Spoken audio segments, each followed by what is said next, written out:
Hello students, class 11th।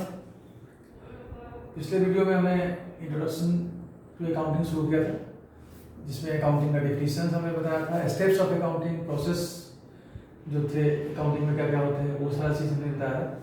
Eight the and हमने कहा था कि नेक्स्ट टॉपिक शुरू करेंगे हम उसी चैप्टर के अंदर, ब्रांच ऑफ अकाउंटिंग। अकाउंटिंग बहुत ही ब्रॉड फील्ड है और इसे डिफरेंट पार्ट्स में डिवाइड किया गया है, डिफरेंट ब्रांचेज इसके हैं, जो आगे जाके जब आप हायर स्टडीज में जाओगे तो वो सेपरेट ब्रांचेज आपको सारे पढ़ने पड़ेंगे। 3 ब्रांच जो मेन है, फाइनेंशियल अकाउंटिंग, दूसरा कॉस्ट अकाउंटिंग और तीसरा मैनेजमेंट अकाउंटिंग। फाइनेंशियल अकाउंटिंग जो लास्ट क्लास में हमने डेफिनेशन देखा, that is the financial accounting. अगर डेफिनेशन देखोगे तो वही ऑलमोस्ट मिलता जुलता है, record financial transactions, summarising, interpreting, communicating to its users, same वही डेफिनेशंस है।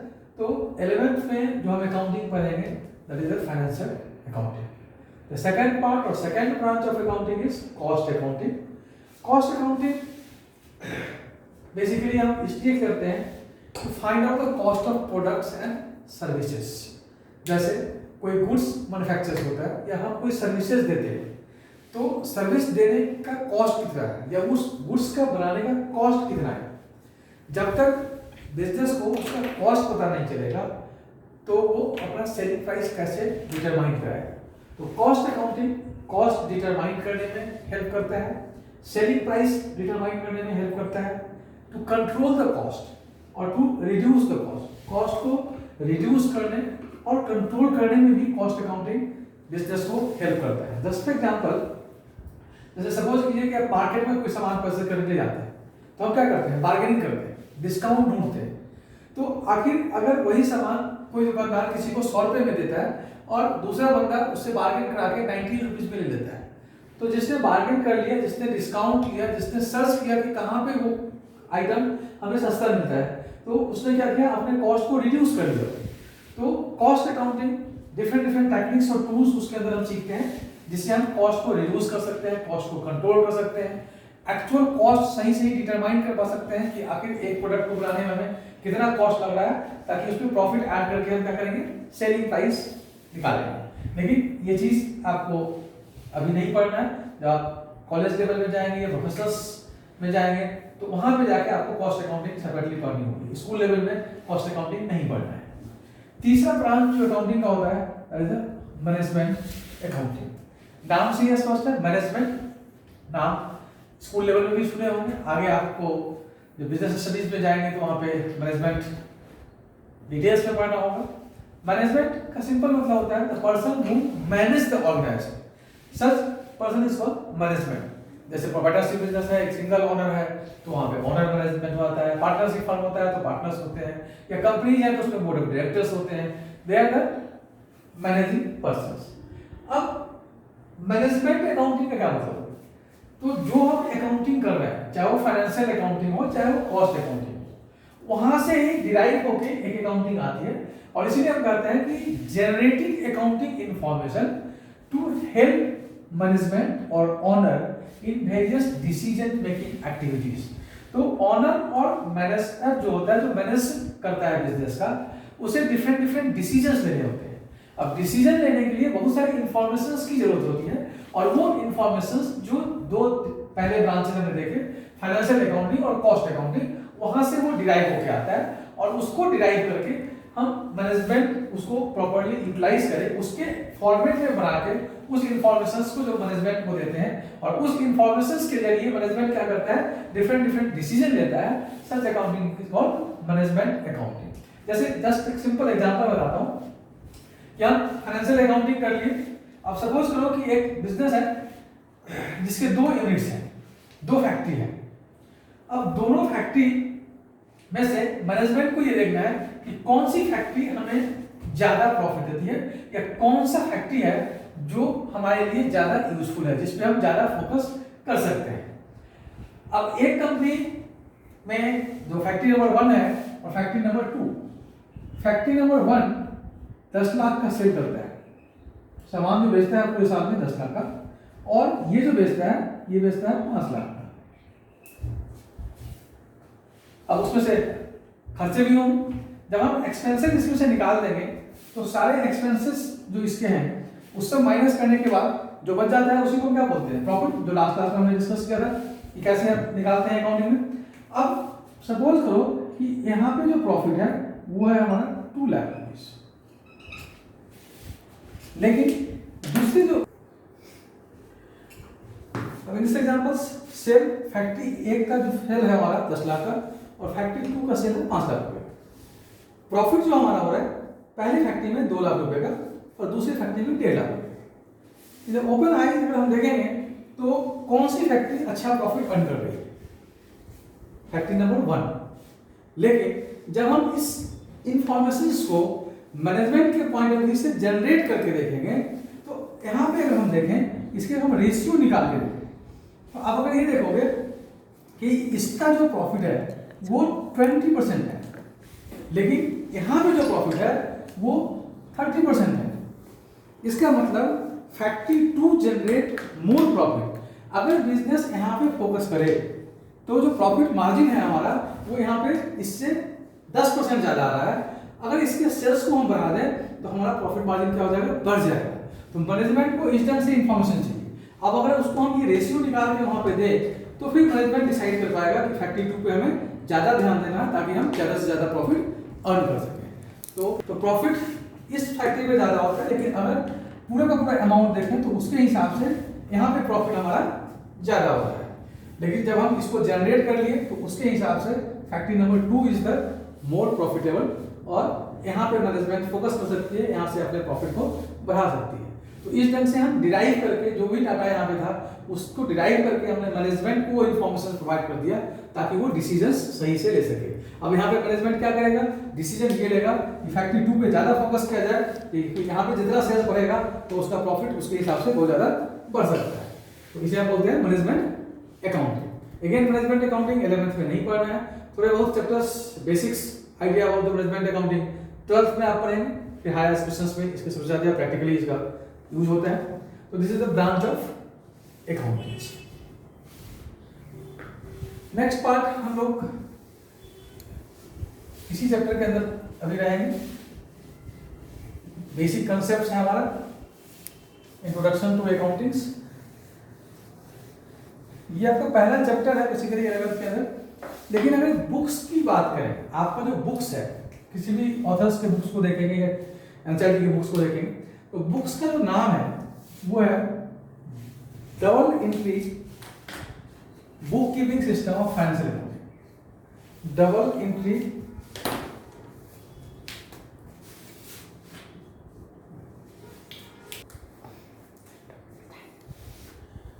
तो आपका जो बुक है 11th के अंदर जो बुक्स है अकाउंटिंग के उसका जो नाम है double entry book keeping financial accounting. Complete name इसका ये है। अब अभी हमने फाइनेंशियल अकाउंटिंग के बारे में बहुत सारा डिस्कस किया, पिछले वीडियो में किया था, इस वीडियो में भी हमने देखा हमने ब्रांच ऑफ अकाउंटिंग के अंदर। तो फाइनेंशियल अकाउंटिंग तो अच्छे से आप समझ गए होंगे ना।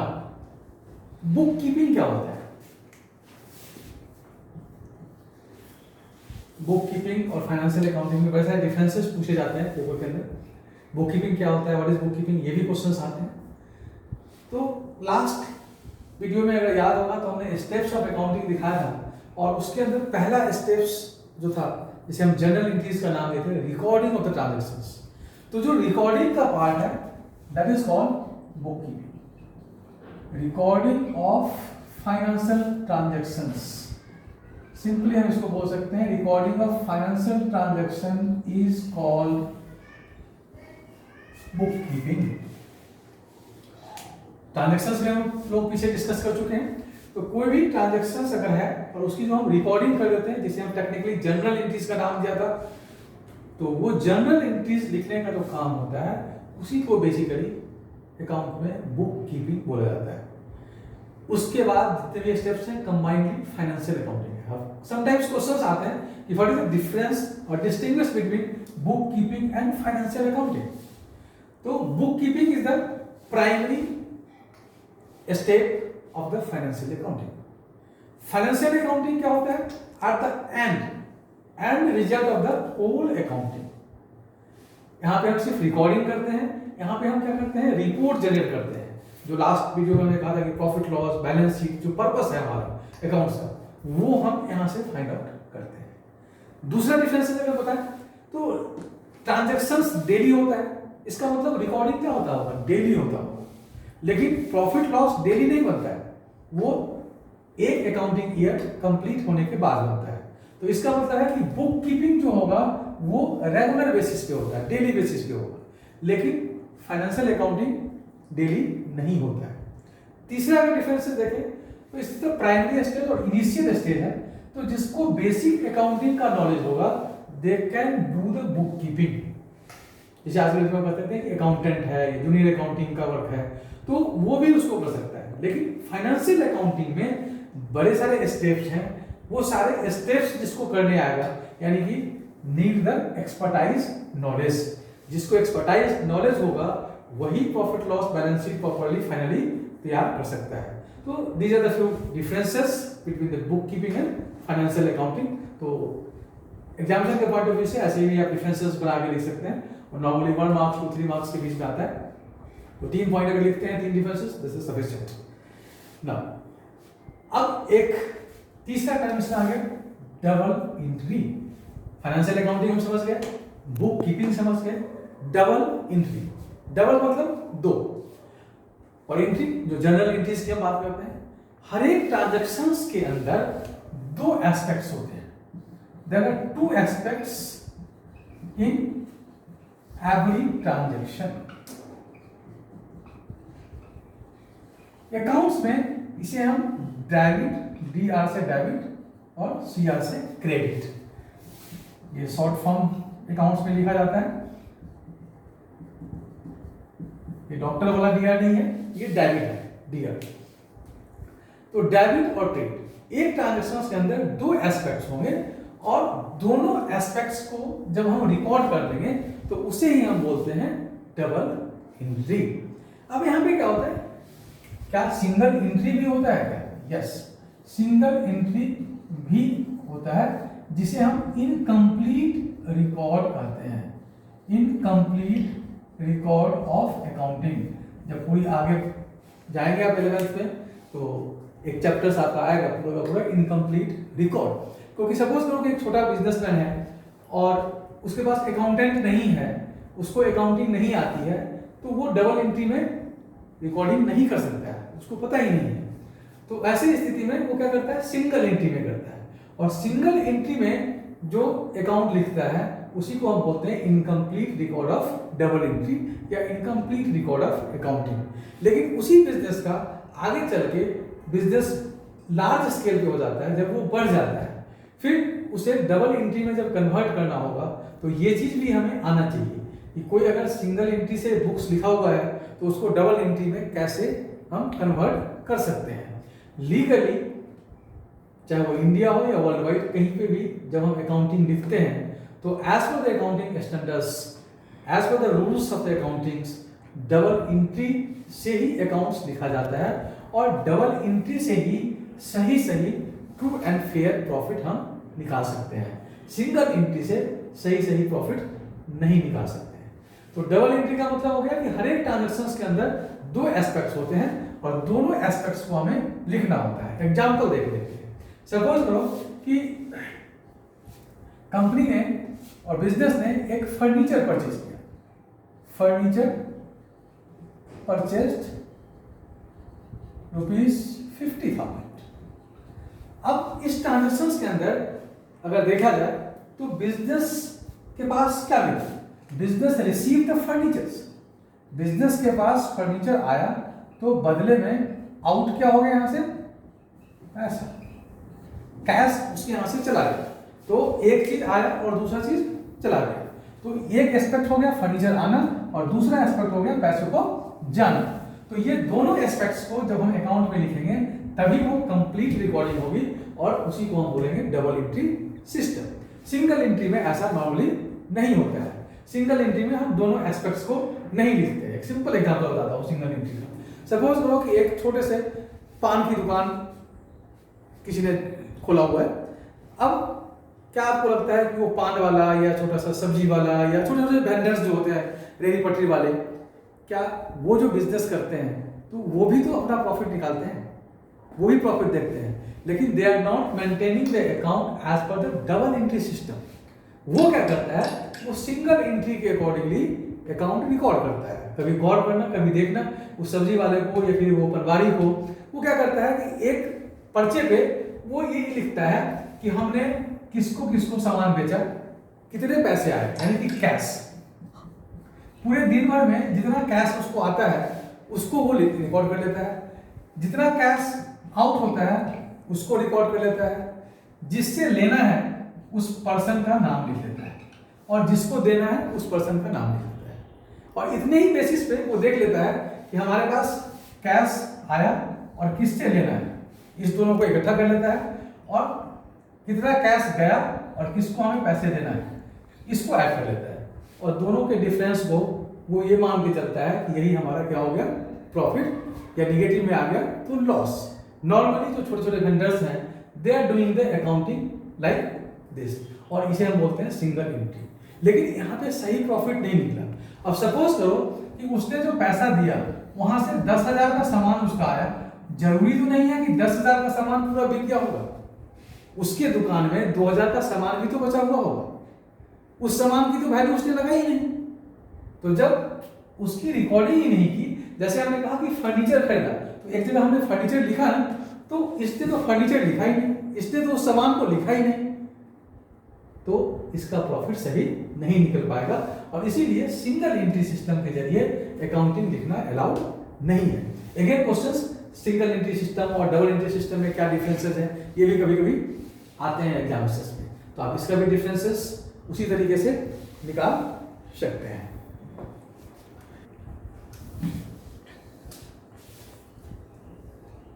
तो सिंगल एंट्री और डबल एंट्री ये भी समझ में आ गया। तो बेसिकली जो इंट्रोडक्शन था हमारा अकाउंटिंग का, वो ऑलमोस्ट मैंने समझाने की कोशिश की है आप लोगों को। जो मेन चीज था, इसके अलावा कुछ लिमिटेशंस हैं, बेनिफिट्स क्या होता है, एडवांटेज क्या है, डिसएडवांटेज क्या है, तो जितना चीज हमने समझाया है यहीं से आपको समझ में आ रहा होगा। अब कोई अगर ये पूछता है कि what is the advantage of the accounting, आप आसानी से कर सकते हैं उसका आंसर। डिसएडवांटेज क्या है वो भी आपको दिख रहा होगा, सिंगल एंट्री डबल एंट्री में डिफरेंसेस क्या है, तो ये सारे थ्योरेटिकल चीजेस आप आसानी से कर सकते हैं। लेकिन मेन चीज आपको ये समझना है कि डबल एंट्रीज हमारा क्या होता है, दो एस्पेक्ट इसमें क्या है, अकाउंटिंग का डिफिनेशंस, बुक कीपिंग क्या होता है, ये सारा चीज, स्टेप्स ऑफ अकाउंटिंग जो बड़ा ही इंपॉर्टेंट था, जिसमें हमने ट्रांजैक्शंस से शुरू किया था, फाइनेंशियल ट्रांजैक्शंस क्या होता है, और फिर आगे आगे जो स्टेप्स थे, क्योंकि आगे जब हम चलेंगे तो जब जितने भी स्टेप्स थे वही स्टेप्स आपका एक प्रॉपर पूरा का पूरा चैप्टर बन के आएगा, और उसको हम वहां पे फिर से डिस्कस डिटेल्स करेंगे। अब अकाउंटिंग्स में जो बेसिक्स समझने के बाद जो आगे का वीडियो हम बनाएंगे तो वो आपका बेसिकली उसमें होगा अकाउंटिंग टर्मिनोलॉजी। थोड़ा सा ब्रीफ हम यहाँ पे करें आपको कि डिफिनेशन हमने देख लिया, टर्मिनोलॉजी जो अगला वीडियो होगा, टर्मिनोलॉजी के अंदर अकाउंट्स में यूज होने वाले जो टर्म्स होते हैं उस टर्म्स को हम डिफाइन करेंगे कि उस टर्म्स का मतलब क्या है, उसको समझेंगे। और फिर नेक्स्ट होगा कंसेप्ट्स और स्टैंडर्ड, कि अकाउंटिंग कंसेप्ट्स क्या है, स्टैंडर्ड्स क्या है वो समझेंगे। Then rules of accounting. इतना चीज सीखने के बाद ही आप प्रॉपर अकाउंटिंग के चैप्टर्स पे आएंगे, जहां से हम प्रैक्टिकल पॉइंट पे जाएंगे और प्रैक्टिकल करना शुरू करेंगे। तो ये वीडियो जरूर पसंद आया होगा आपको। अगले वीडियो में हम टर्मिनोलॉजी शुरू करेंगे, कुछ टर्म्स जो इंपॉर्टेंट टर्म्स हैं, सारे टर्मिनोलॉजी पॉसिबल नहीं है कि हम आपको सिखाएं, लेकिन हाँ नाम जरूर हम आपको बताएंगे कि ये टर्म्स यूज होते हैं, और जो मेन टर्म्स जो यूज होता है, जिसका फ्रिक्वेंटली यूज होगा, जो बहुत ज़्यादा जरूरी है, उसको हम प्रॉपर्ली एक्सप्लेन कर देंगे, उसको डिफाइन करके बताएंगे आपको। फिर कंसेप्ट, स्टैंडर्ड्स, रूल्स भी बताएंगे। तो इसको आप रिपीटेटिवली पढ़िए, 2 बार 3 बार पढ़िए। लास्ट वीडियो में हमने यही रिक्वेस्ट किया था आप लोगों को, जो आप लोगों के लिए कंप्लीटली न्यू चीज़ है ये, तो 2 बार सुनिए, 3 बार सुनिए, उसको प्रॉपर पूरा सुनिए, उसको राइट डाउन कीजिए, नोट्स बनाइए, पॉज करके सुनिए उसको। कोई भी क्वेरीज, कोई भी डाउट्स है तो उसको लिखिए, और वीडियो को सब्सक्राइब जरूर कर लीजिए। हमारा जो चैनल है उससे क्या होगा कि जैसे ही हम वीडियो अपलोड करेंगे आपको इन्फॉर्मेशन मिल जाएगा कि इस टॉपिक्स के बारे में आपको इन्फॉर्मेशन आ गए हैं, और फिर आप पढ़ना शुरू कीजिए।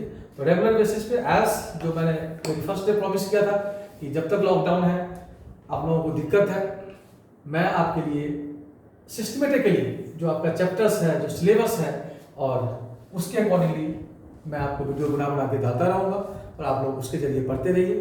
कोई भी क्वेरीज है, विदाउट एनी हेजिटेशंस राइट कीजिए, कमेंट कीजिए। स्वस्थ रहिए, घर में रहिए। जय हिंद।